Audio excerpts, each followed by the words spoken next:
Hello everyone, welcome to Beat the Street. तो आज इस वीडियो में आईपीओ के रिव्यू में हम लोग बात करने वाले होम फर्स्ट फाइनेंस के बारे में।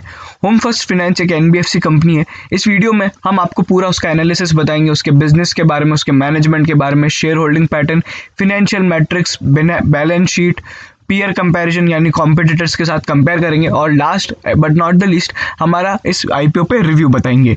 उसी के साथ जो हमारे चैनल पे पहली बार आ रहे हैं, मैं उन्हें बताना चाहूँगा लगातार सभी आईपीओ वीडियोस पे हम लोग ने सबसे सटीक राय दी है। और अगर आप देखना चाहते हैं हमारे सारे पुराने आईपीओस के रिव्यू, तो उसका लिंक हम लोग ने डिस्क्रिप्शन में दिया है। चलिए अब हम बात करते हैं सबसे पहले कंपनी के बारे में। देखिए, होम फर्स्ट फाइनेंस एक एनबीएफसी कंपनी है जो कि टेक्नोलॉजी ड्रिवन है। इनका मेन बिजनेस हाउसिंग फाइनेंस का है।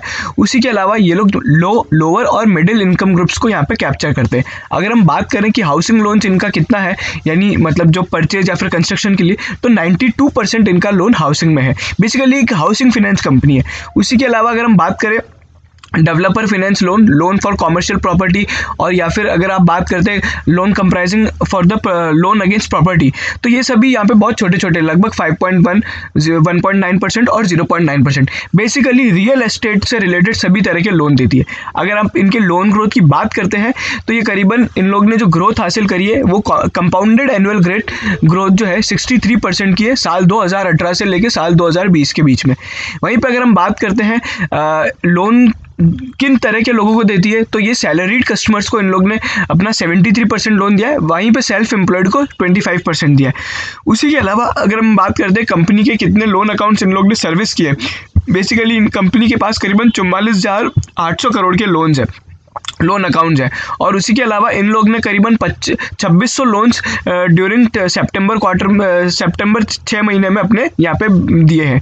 उसी के अलावा अगर बात करते हैं कंपनी की ब्रांचेज और उसके बारे में, तो 70 ब्रांचेज हैं जो कभी 60 डिस्ट्रिक्ट में, मतलब 60 शहरों में है और 11 स्टेट्स में।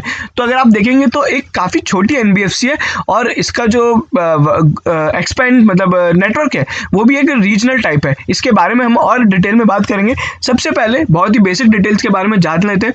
आईपीओ 21 जनवरी को खुलेगा और यहाँ पर 23 जनवरी को बंद होगा। उसी के साथ अगर ये इशू टाइप जो है, ये एक बुक बिल्ट इशू प्रोसेस होता है। इशू साइज इसमें 1153 करोड़ है, 265 करोड़ का फ्रेश इशू है और 887 करोड़ का ऑफर फॉर सेल है। अभी कंपनी के लिए क्या फायदेमंद होता है, देखिए, फ्रेश इशू का मतलब है जो कंपनी को पैसा आने वाला है। ऑफर फॉर सेल मतलब जो प्रमोटर्स है, जो बाकी एग्जिस्टिंग इन्वेस्टर्स है, वो अपने शेयर बेच के कमाएंगे। मतलब ये जो आप देख रहे हो ऑफर फॉर सेल 888 करोड़ रुपए, ये आपके लिए नहीं है, ये कंपनी के लिए भी नहीं है। ये जाएंगे प्रमोटर्स और सेलिंग शेयर होल्डर्स को।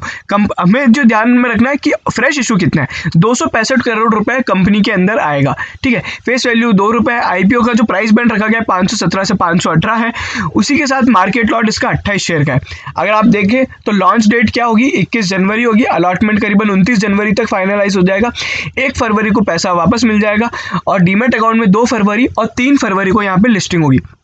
अभी लिस्टिंग से रिलेटेड मैं आपको हर बार बताता हूँ, हर आईपीओ में अभी जितने भी आईपीओ आ रहे हैं सभी लगभग बजट के बाद आने वाले हैं। और बजट में अगर कुछ भी उल्टा सीधा होता है या कोई भी नेगेटिव सेंटीमेंट क्रिएट होता है और मार्केट टूटता है, तो यहाँ पे एक प्रॉब्लम हो सकती है। मैं मानता हूँ निर्मला सीतारामन जी ने बोला है कि ये ऐसा बजट होगा जो सालों में नहीं देखा गया होगा, लेकिन जो इतिहास गवाह है पिछले 2 साल से या करीबन 3 साल से बजट फरवरी के महीने में आता है और फरवरी के महीने में स्टॉक मार्केट टूटा है। आप चाहे तो देख सकते हैं।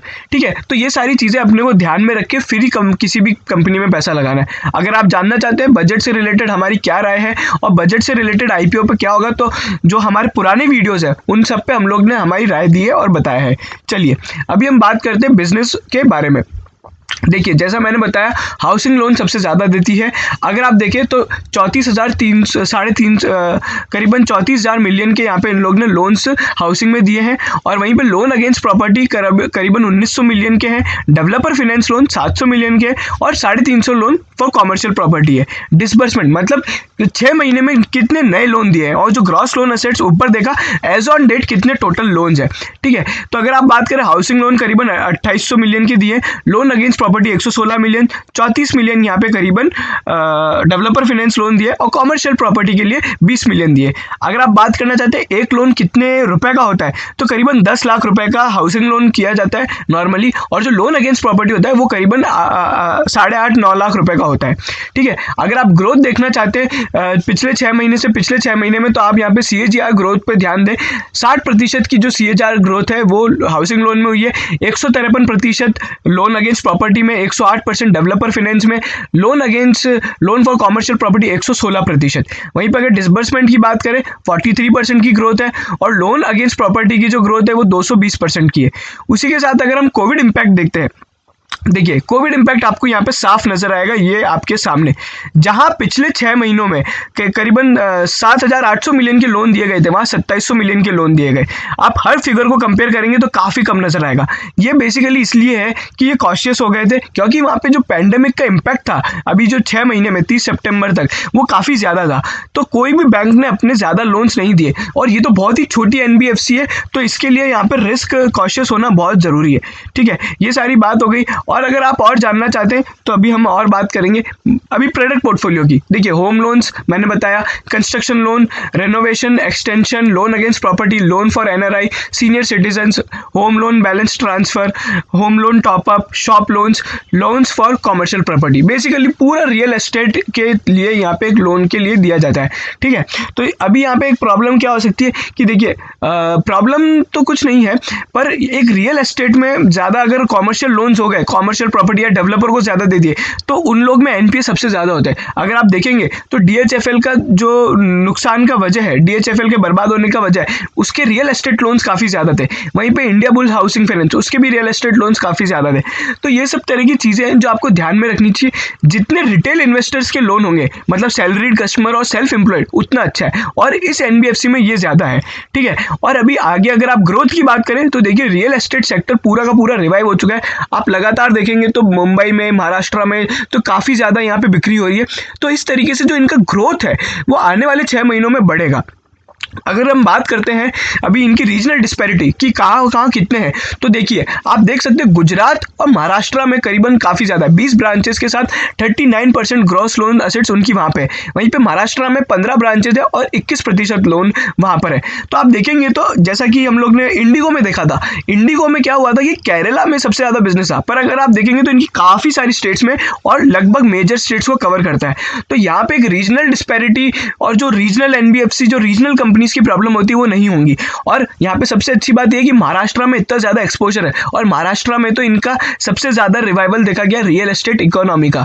तो आपके लिए ये एक बहुत ही बढ़िया अपॉर्चुनिटी है, और कंपनी के लिए एक बहुत ही शानदार ग्रोथ अपॉर्चुनिटी है। और हमें आने वाले 6 महीने के फिगर्स जब भी आएंगे उसके बारे में जरूर हम बताएंगे कि यहाँ पे कंपनी ने कैसा परफॉर्म किया। अगर हम शेयर होल्डिंग पैटर्न की बात करते हैं, अभी देखिए कंपनी में IPO लिस्ट होने के बाद करीबन 66% का स्टेक पब्लिक का हो जाएगा और 34% स्टेक प्रमोटर का हो जाएगा, जो कि अभी क्या है 53% स्टेक प्रमोटर का है और 47% स्टेक पब्लिक का है। ठीक है, अभी अगर आप बात करें कि प्रमोटर का स्टेक, जैसा कि मैं हर बार बताता हूँ 75% से अगर ज़्यादा रहता है तो वो IPO के बाद भी उन्हें बेचने पड़ेंगे, लेकिन इस केस में ये होगा कि भैया 75% से तो कम ही है। ठीक है, करीबन 34% ही स्टेक रह गया है। तो यहाँ पे ये सारी चीज़ें नहीं होंगी, प्रमोटर ऐसे बिक्री नहीं करेंगे केवल वो सेबी का लॉ कंप्लाई करने के लिए, किसी और कारणवश करते हैं तो वो बात अलग है। चलिए साइलेंट शेयर होल्डर्स के बारे में बात कर लेते हैं। ट्रू नॉर्थ बेसिकली एक बहुत बड़ी US की PE कंपनी है, और एथर ये भी एक बहुत बड़ा इन्वेस्टर है। बेसमर, PS जयकुमार और मनोज विश्वनाथन, ये सभी लोग हैं। अगर आप देखना चाहते हैं इन लोग ने कितने रुपए में खरीदा है, तो यहाँ पे करीबन 150 से 150 रुपए में खरीदा गया है, और आपको जो करीबन मिल रहा है वो 519 रुपए के लिए मिल रहा है। तो आप समझ सकते हैं कि शेयर प्राइस में कितना ज्यादा ग्रोथ आया है। अगर आप जानना चाहते हैं शेयर प्राइस के बारे में, तो आज हम शाम को एक वीडियो डालेंगे जिसमें हम एंकर इन्वेस्टर्स की बात करने वाले हैं, और उसी के अलावा शेयर प्राइस की हिस्ट्री बताएंगे। बेसिकली जब से कंपनी चालू हुई और अभी तक कंपनी के शेयर प्राइस कैसे कैसे चले हैं, और कंपनी ने किन किन को कितने कितने रुपए में शेयर प्राइस अलॉट किया है, ये एक एकदम एक्सक्लूसिव एनालिसिस हम लोग आज शाम को बताएंगे। चलिए अगर फाइनेंशियल परफॉर्मेंस की बात करें तो देखिए टोटल इनकम करीबन कंपनी की रही है 243 करोड़ रुपीस। अगर नेट प्रॉफिट की बात करें तो 52 करोड़ रुपए रहा है।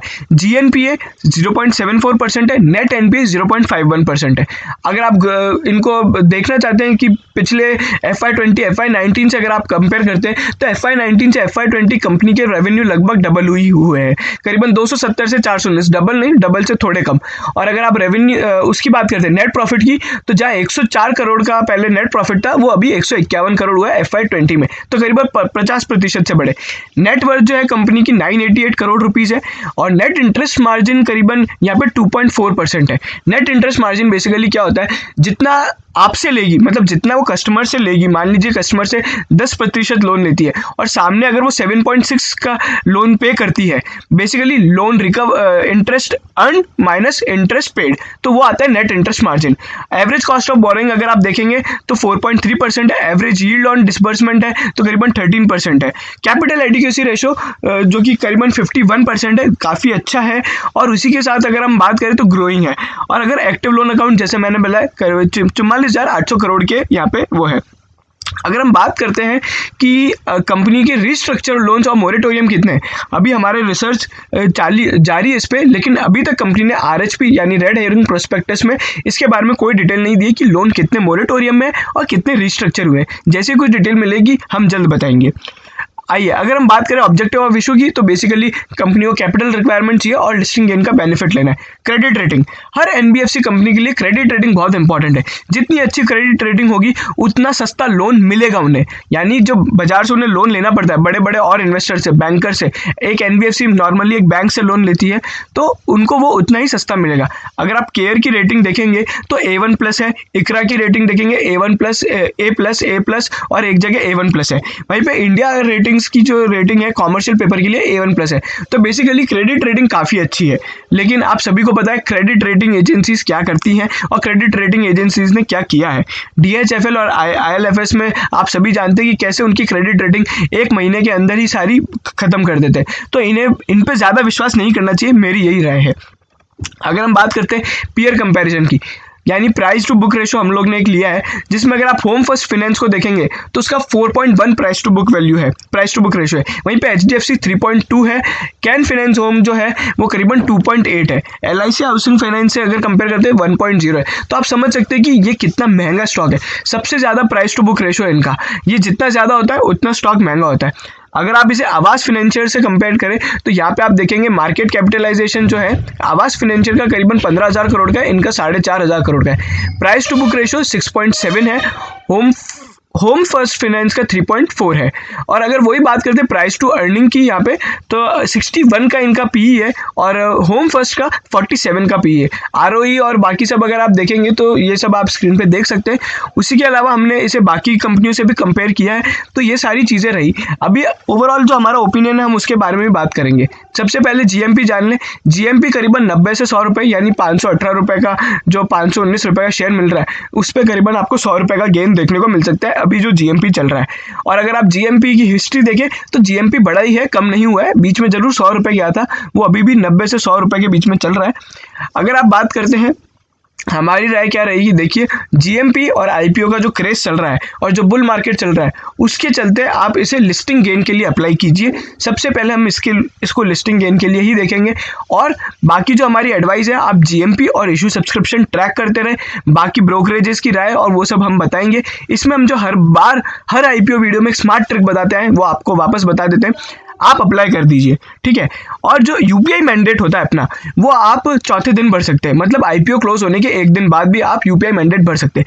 तो आप 3 दिन में कभी भी अप्लाई करके रख लीजिए, ठीक है। अगर आपको वो IPO में नहीं लगाना है, मान लीजिए GMP गिर गया या इशू सब्सक्रिप्शन इतना अच्छा नहीं हुआ या कुछ और नेगेटिव खबर आ गई, मार्केट सेंटीमेंट बदल गए, 3 दिन के अंदर कुछ भी ऐसा हो जाता है, तो आप चौथे दिन अपना UPI मैंडेट मत भरिए, ठीक है। इससे आपको आपका पैसा भी नहीं जाएगा और आपको ना एप्लीकेशन लगेगी ना अलॉटमेंट मिलेगा।